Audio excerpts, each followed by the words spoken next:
जय श्री राम। योगेश अनंत काले का सभी सुनने वालों को प्यार भरा नमस्कार। मित्रों, अगर मेरा कंटेंट आपको अच्छा लगता है तो ज़रूर लाइक, शेयर और सब्सक्राइब करना ना भूलें। 2-3 व्हाट्सएप पे मुझे मैसेज भी आए हैं, जैसे हमारे अलग अलग ग्रुप हैं, वो ग्रुप में भी मुझे बताया है कि भाई 2-4 लोग ऐसे हैं जो शेयर कर रहे हैं और उनको अच्छा रिस्पांस मिल रहा है। लोग प्रश्न पूछ रहे हैं इतिहास के बारे में। तो मेरी आपसे भी विनती है कि भाई आप भी शेयर करके देख लो। कोई अगर 2-4 लोग होंगे जो इंटरेस्टेड है वो भी सुन पाएंगे। मित्रों, अगर आपको एक 500-600 पन्ने का उपन्यास दिया जाए और आपसे कहे कि भाई आपके पास 1 महीना है, इस उपन्यास को 500 शब्दों में आपको लिखना है। आपको किसी ने कहा, असाइनमेंट दी, आपने हाँ कह दिया। अब आप सत्यता से तो लिखना चाहते हो डेफिनेटली, तो आप सत्यता से बहुत सारी घटनाओं का सिर्फ नामोल्लेख कर पाएंगे और आगे बढ़ेंगे, क्योंकि आपको 500 शब्दों में समेट लेना है पूरा उपन्यास। आप क्या करते हो, उपन्यास का जो मर्म होता है वो आप 500 शब्दों में बताने की कोशिश करते हो। यही हुआ है पेशवे बखर में। हम तो फॉलो कर रहे हैं भाऊ साहब की बखर, और एक है पेशवा बखर। अब पानीपत बखर, जो मैंने आपसे पहले ही बोला था कि जो पानीपत बखर पुणे में युद्ध के बाद गोपिकाबाई ने यादव जी से लिखवा ली थी, ऐसे पेशवे बखर के बारे में दुर्भाग्य से नहीं हुआ। तो उसने अपने बुद्धि से, अपने इंफॉर्मेशन के तहत पेशवे बखर लिखी, जो पूर्ण सत्य है, मैं मानता हूँ।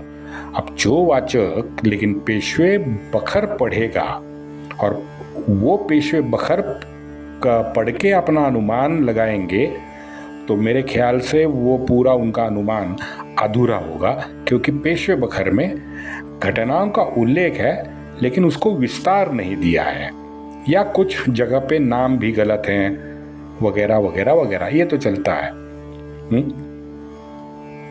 अब एक घटना जब भी घटेगी तो उसके प्रमुख पात्र होते हैं, और वो प्रमुख पात्र और ज़्यादा घटना के विस्तार में जाके अगर उन पात्रों की मानसिकता हम समझे तो हमें पूर्ण घटना का एक विजुअलाइजेशन होता है, वो घटना अच्छी तरह से हम समझ सकते हैं। कि भाई अगर ऐसा सोचे कि अब्दाली इस स्वभाव का क्यों था, उस वक्त उसने ऐसा निर्णय क्यों लिया होगा, भाऊ है, मल्हारबा है, नजीब है, ये सभी के मित्रों पूर्वायुष्य में जो घटनाएं घटित हैं, जाहिर है उनके मन मस्तिष्क पर असर हुआ है, और वो अगर असर को हम समझेंगे तो हमारे लिए विश्लेषण करना आसान होता है। उस व्यक्ति को समझना हो, या हमारे जैसे मैंने अभी पत्र पढ़े हैं, वो पत्र लिखने वाले पत्रकार हों या बखरकार हों, उनकी तो मानवीय सीमाएं हैं भाई। 10 जगह तो एक आदमी एक साथ नहीं पहुंच सकता। बहुत सारी घटनाएं अनुमान लगा के, समझ के ही उन्होंने समझी होंगी और लिखी होंगी। पेशवे बखर के बारे में सभी जितनी भी ज़्यादातर घटित घटनाएं हैं उसका उल्लेख इसीलिए जाते जाते उन्होंने किया है, क्योंकि उनको डिटेल नहीं मालूम था कि एग्जैक्टली क्या हुआ। हाँ, विश्वासराव गोली से मर गए, इब्राहिम खान भी गोली से मर गए, और सदाशिव राव लड़ते लड़ते वहाँ सदाशिव राव भाऊ ने बलिदान दे दिया। बस 3 वाक्य में पूरा पानीपत हो गया भाई। कम से कम सुबह के पहले 6 घंटे तो हो गए। 6 घंटे का मर्म ये है, 3 वाक्य जिससे भगदड़ हुई। सभी ने एक घटना का मित्रों लेकिन उल्लेख प्रमुखता किया है कि बाईं बाजू की ओर शुरुआती गड़बड़ की शुरुआत हो गई। ये सब ने लिखा है। और विश्वासराव और इब्राहिम खान गारदी के गतप्राण होने के बाद में अब्दाली के वो जो पाला पलट के भाऊ के पास आए 2000 गिलचे थे ना, वो फिर भाग दौड़ के अब्दाली के खेमे में जा मिले। ये सबसे पहली 14 जनवरी की सबसे पहली भाग दौड़ है ना, कि जो ये 2000 गिलचे है ना, ये भाग के अब्दाली के पास लौट गए। अब भाऊ के पास जब ये गिलचे आए थे तो विट्ठल शिवदेव की टुकड़ी में भाऊ ने इन्हें रखा था, कुछ गिलचे उसके पास थे। अब विट्ठल शिवदेव ने उनको भगवा निशान भी अपने टुकड़ी का उनके सर पे बांधा था। तो ये लोग सर पे भगवा बांधते पहले 3-4 घंटे ये लड़ते रहे अपने ही पठानों के विरुद्ध। लेकिन विश्वासराव के गिरने के बाद इन भगोड़े गिलचों ने सर्वप्रथम अपना भगोड़ापन दिखाया। और ये मैं समझ सकता हूँ, क्योंकि हम आप जानते हैं कि भीड़ की मानसिकता क्या होती है। हाँ, अब इन भगोड़े गिलचों ने सर्वप्रथम भागना शुरू किया। उनको भागते हुए शिविर के जो नौकर चाकर थे उन्होंने देख लिया, वो भी डर के मारे उन्होंने भागना शुरू किया। फिर भागने की बारी आई हमारे मराठी थल सेना के मावड़ों की। ऐसे होते करते करते करते आखिर में विट्ठलराव शिवदेव की टुकड़ी में संख्या कम होने लगी। इस कदर कम हो गई कि विट्ठल शिवदेव भी डर गए और वो भाग गए। मराठों की मित्रों बाईं बाजू 6-8 घंटे के बाद रिक्त होने लगी थी। रोहिला भान तो मौके की तलाश में ही था, चढ़ दौड़ा। बीच में मुख्य छावनी के पास भाऊ ने स्वयं मोर्चा संभाला था। उस भाऊ के दाईं ओर शिंदे और होड़कर थे। विश्वासराव की खबर लिखते ही जनको जी और मुकुंद जी लड़ते लड़ते भाऊ के पास आ गए। यही समय था। इसी वक्त वहां इब्राहिम खान को अपनी स्वयं की तोपें चलाना छोड़कर रोहिला अंग पे आए थे तो तलवार हाथ में लेनी पड़ी। रोहिलों को इब्राहिम खान काटते काटते काटते आगे जा रहे थे। जाहिर है जख्मी भी हो रहे थे। अब लेकिन पीछे उनका जो तोपखाना था ना, वो शनई शनई बुझते जा रहा था, क्योंकि चलाने वाला बचा नहीं था। आधे तो भाग गए थे और आधे कुछ होंगे जो इब्राहिम खान के साथ आगे आगे लड़ते लड़ते चले गए थे। मित्रों, एक समय ऐसा आया था कि पूरी तोपें इनकी, मराठों की तोपें, ये ठंडी पड़ गई। इब्राहिम खान को गिलचों ने घेरा। इब्राहिम खान ने घेरा तोड़ के जख्मी हालत में इब्राहिम खान बाहर आ गया। लेकिन सामने मैंने बोला था ना कल लास्ट एपिसोड में कि छिपते वो मस्कट बंदूक भी चला रहे थे, तीर कमान भी चला रहे थे। तो सामने एक गिलचों की अलग टोली थी। वो टोली में से एक गिलचों की गोली ने इब्राहिम खान का वेध ले लिया। इब्राहिम खान तुरंत गतप्राण हो गए। इब्राहिम खान का बेटा और भतीजा लड़ते लड़ते गिलचों की टोली में घुस गए। तुरंत गिलचों ने उन्हें घेरा डाल दिया चारों बाजू से और जख्मी करते रहे। जख्मी हालत में इब्राहिम खान का बेटा और उसका भतीजा दोनों लड़ते रहे। लेकिन मित्रों, आश्चर्य की बात है, गिलचों ने उन्हें नहीं मारा। गिलचों ने वहां उनको कैद करके गिलचे वहां से उठा के उनको ले गए। लेकिन संभवतः मित्रों तुरंत उनकी मौत हुई होगी, क्योंकि पानीपत के पश्चात उनके परिवार के इतिहास में इन दोनों का कोई संदर्भ हमें नहीं मिलता। इसके लिए ये संभावना ज़्यादा है कि पानीपत में ही उनकी भी मौत हो गई। दाईं बाजू राइट साइड, भाऊ के राइट साइड में जैसे मैंने कहा कि शिंदे होड़कर थे, मल्हार राव और उनकी जो इंदौर की टुकड़ी थी मराठों की, वो जान की बाजी वहां लगा रही थी। मित्रों, ये मेरा बताना आवश्यक है कि मल्हारबा प्रत्यक्ष युद्ध में हाजिर थे। पानीपत में स्वयं वो युद्ध लड़ रहे थे। अभी तक तो आपने सुना होगा कि भाई गत 1950 के बाद तो विशेषता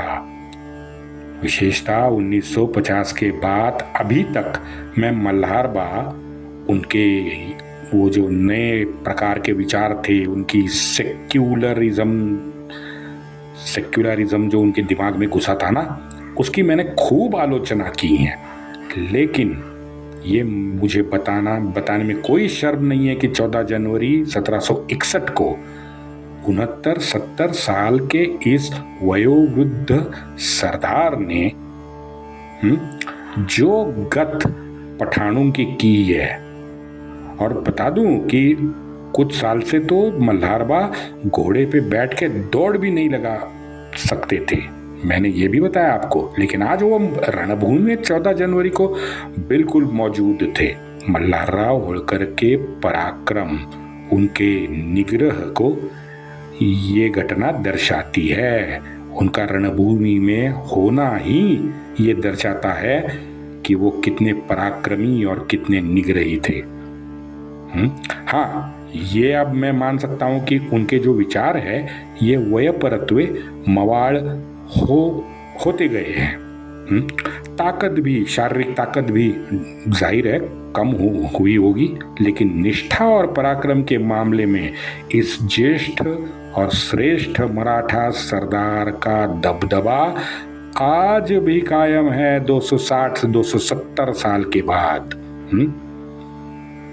मैंने, अगर आपने समझा होगा तो सारे पुराने जितने भी एपिसोड हैं उनमें मल्हारबा के उस वक्त के, उस घटना के पीछे के विचार, उनका किया गया आचार और उस जो परिस्थिति सामने आई उनके जाने के बाद उनके जो बर्ताव थे उसकी निंदा मैंने खूब की है मल्हारबा की। लेकिन उनके व्यक्तित्व पर ना उनके व्यक्तित्व पर सवाल उठाने की औकात ही नहीं है भाई। मेरी औकात ही नहीं है। और यही नियम मैं राजा सूरजमल जी के बारे में भी, ये मेरा नियम है। सूरजमल जी का स्वयं का संकल्प था। अब उस संकल्प के चलते मराठों से टकराव हुआ। दीवाने आम में मैंने जैसे बताया चांदी की परत गलाने के विरोध में सूरजमल जी थे। अब्दाली को जो उन्होंने 5 लाख की फिरौती देकर सीमा से उल्टा भेज दिया, अंदर प्रवेश नहीं करने दिया, उसकी आलोचना मैंने की है। 755 के बाद पानीपत के आपदा तक मराठों को जाहिर तौर पे जाटों ने कभी भी सपोर्ट नहीं किया, इसकी भी आलोचना मैंने की है। उसके साथ पानीपत में जाहिर तौर पे जाट शामिल नहीं हुए और ये निर्णय सूरजमल जी का था। भरतपुर के सीमा के बाहर मराठों का साथ देकर प्रत्यक्ष युद्ध ना करने का निर्णय सूरजमल जी ने लिया था। तो जाहिर है एक मराठा होने की वजह से मैंने उस निर्णय की आलोचना की है सूरजमल जी के। लेकिन सूरजमल जी जैसे महान व्यक्तित्व पर मैं कुछ बोल सकता हूं क्या? मेरी औकात है क्या? बिल्कुल नहीं है। ये भी ऐसा महापुरुष है जिसने जिंदगी में 80 लड़ाइयां लड़ी और 80 जीती हैं। ये सब मैंने डिटेल आपको बताया है। और ये सभी सनातनी, मल्हारबा हो, सूरजमल जी हो, ये सभी वंदनीय है, आदरणीय है। ये हमारे समाज के महापुरुष है। हाँ, इतिहास के हाँ, विद्यार्थी होने के नाते अब हम उसका विश्लेषण कर सकते हैं कि भाई महापुरुष तो थे, लेकिन थे तो मनुष्य, व्यक्ति ही थे। परिस्थिति के अनुरूप उन्होंने जो कुछ निर्णय लिए होंगे, अब बाद में जनमानस में आज तक मैं बता रहा हूँ गत 250 साल से जाट मराठा संबंध में दरार डालने की खूब कोशिशें की, और वो दरार डालने की कोशिशों की वजह से आज भी वो द्वेष जो पनपा है ना, उसे मैं तोड़ना चाहता हूँ। ये सारा मित्रों समाज में फूट डालने का काम हुआ है ना, ये गत 250 साल से हुआ है, और ये सत्य से पूर्ण तरह से विपरीत है। अगर इस कदर मित्रों आप समझाइए, इस कदर सूरजमल जी का मराठों पे द्वेष होता तो पूरी मराठा फौज जो सटवोजी के साथ गई थी, उनको बड़े अधिकार वाणी में भरतपुर के रास्ते से कुंभेरी लौटने को कहते हैं।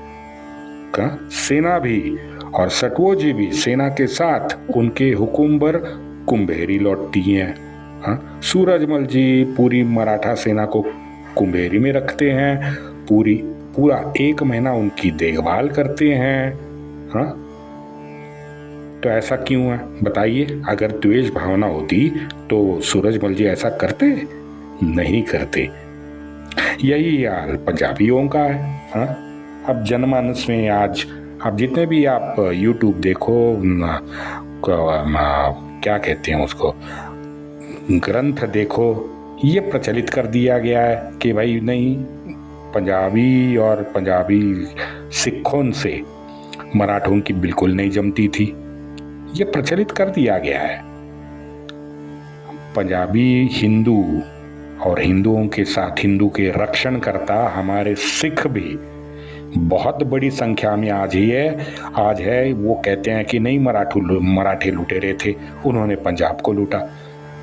भाई पंजाब एक सूबा था मुगल सल्तनत का, तो मुगल सल्तनत के सूबे के अशराफों को लूटना यानी पूरे पंजाब को लूटना नहीं होता मेरे भाई।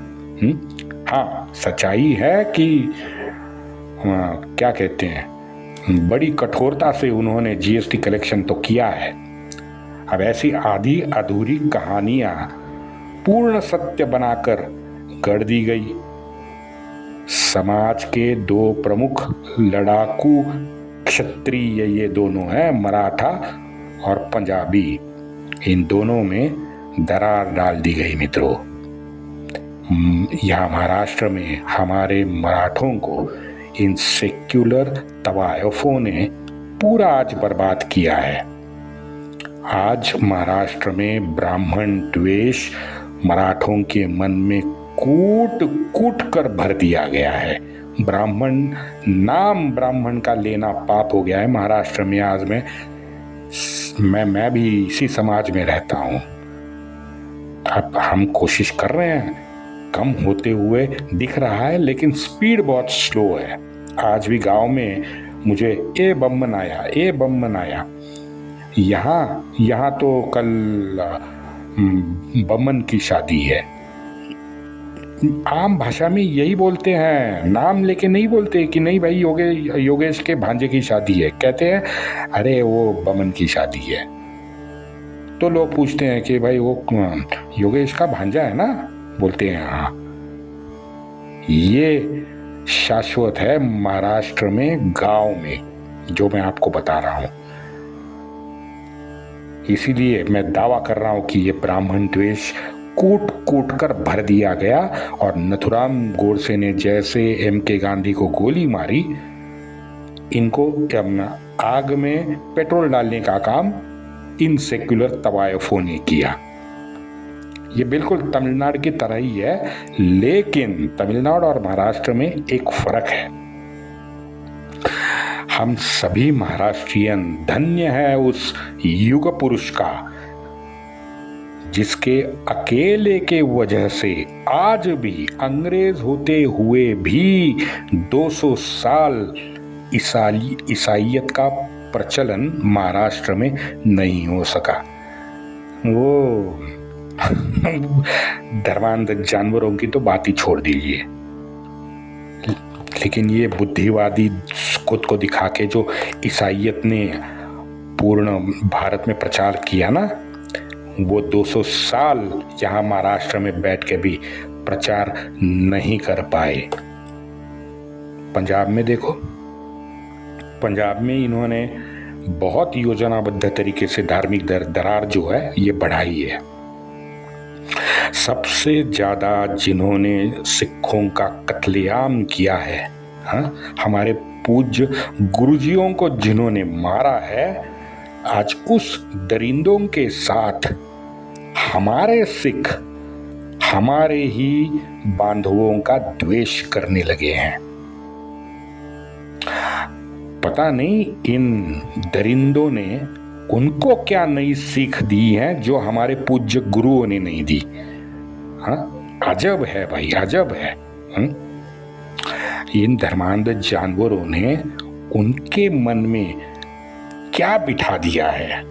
मैं हमेशा मैं बहुत कौतूहल से हर एक लेख में पढ़ता हूँ कि मुझे, लेकिन आज तक मुझे ये डिटेल और सही उत्तर इसका नहीं मिला है। अगर मेरे किसी भाई के पास इसका सही उत्तर हो तो कृपया मुझे डीएम करें। आप मुझे समझाए कि भाई ये ऐसा क्यों है, इन्होंने क्या ऐसे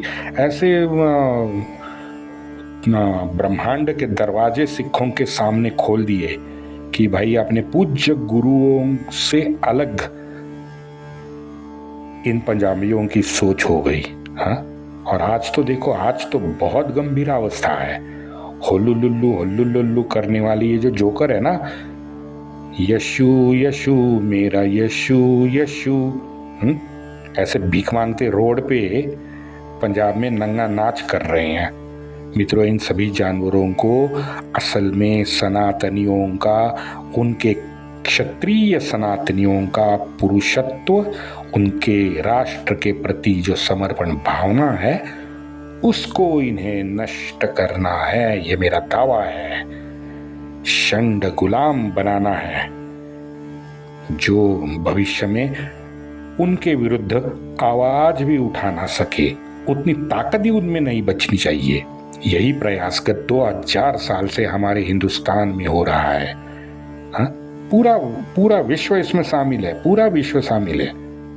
ये अच्छा वो बुरा, इब्राहिमिक जितने भी धर्म हैं, टोटल तो 5 है, लेकिन ईसाइयत और ये दरिंदे मोमिन पहले तो आक्रांता थे, आज एनजीओ के शक्ल में हमारे सामने आए हैं।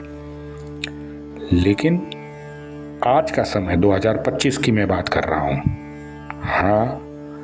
सामने प्रकाश तो दिख रहा है, और वो प्रकाश सुखा हुआ है क्योंकि आज हमारा समाज पूरी तरह से जाग रहा है। वंदे मातरम।